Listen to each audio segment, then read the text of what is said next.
وَإِنَّ اللَّهَ رَبِّي وَرَبُّكُمْ فَاعْبُدُوهُ هَذَا صِرَاطٌ مُسْتَقِيمٌ. Dan terakhir Al-Imam An-Nawawi membawakan ayat dari dalam surah Al-A'raf ayat 165. Al-A'raf 165 yang berkaitan dengan bab amar ma'ruf nahi munkar.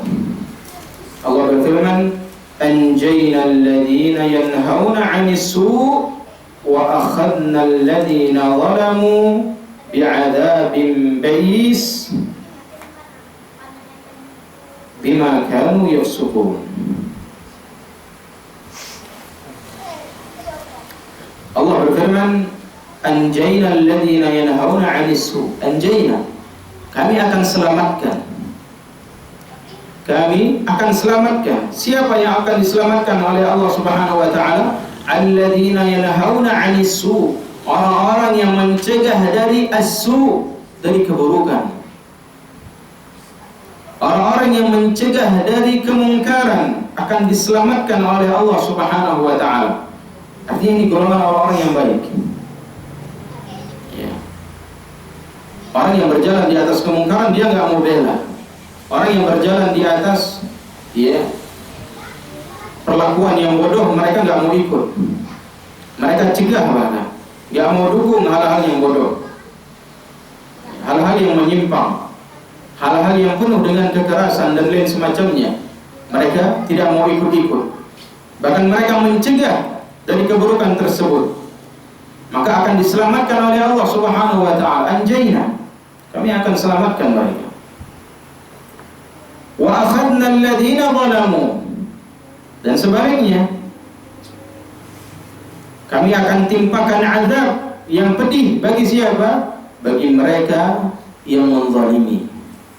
Bagi mereka yang berbuat zalim akan ditimpakan oleh Allah Subhanahu wa taala azab. Dan sungguh azab itu sangat jelek. Dan perlakuan mereka juga sangat jelek. Keburukan, kefasikan yang mereka lakukan. Maka ayuhal ikhwan yang dimuliakan Allah Subhanahu wa taala, maka saya nasihatkan bagi orang-orang yang suka berbuat zalim, berbuat jahat, berlaku tidak adil, maka renungilah ayat ini dalam surah Al-A'raf ayat 165.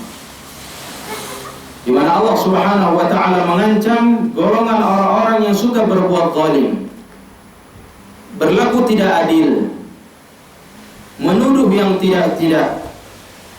Maka Allah Subhanahu wa taala mengancam, wa akhadna alladhina zalamu bi'adzabin ba'is. Kami akan hancurkan mereka. Kami akan azab mereka dengan azab yang pedih. Itu bagi orang-orang yang berlaku zalim. Dan sebaliknya kami akan selamatkan orang-orang yang terzalimi atau orang-orang yang mencegah dari keburukan. Yang mencegah dari keburukan. Ayolah ikhwan yang dimuliakan oleh Allah Subhanahu wa taala, orang yang tadinya suudzon, berprasangka buruk, orang yang tadinya curiga terhadap seseorang, curiga terhadap segolongan kaum, curiga terhadap beberapa orang, dan itu sudah kezaliman. Apalagi dia sudah menuduh atau menyebarkan isu-isu yang tidak baik, atau sampai memprovokasi, menjadi provokator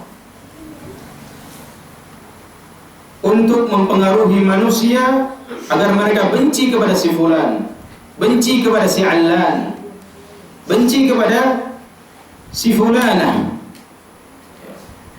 Maka ingat, kezaliman itu pasti akan dibalas oleh Allah Subhanahu wa taala dengan kezaliman yang serupa, dan itu bentuk keadilan dari Allah Subhanahu wa taala. Dan orang-orang yang terzalimi hendaknya dia berdoa dan berlindung kepada Allah Subhanahu wa taala, semoga Allah Subhanahu wa taala menyelamatkannya, dan pasti Allah akan selamatkan. Karena begitu banyak janji Allah Subhanahu wa taala terhadap orang-orang yang baik, dan Allah tidak akan pernah menyalahi janjinya. Wa wa'dullahi haqq. Allah menyatakan demikian. Dan janji Allah itu benar. Janji Allah itu pasti akan ditegakkan oleh Allah Subhanahu wa taala.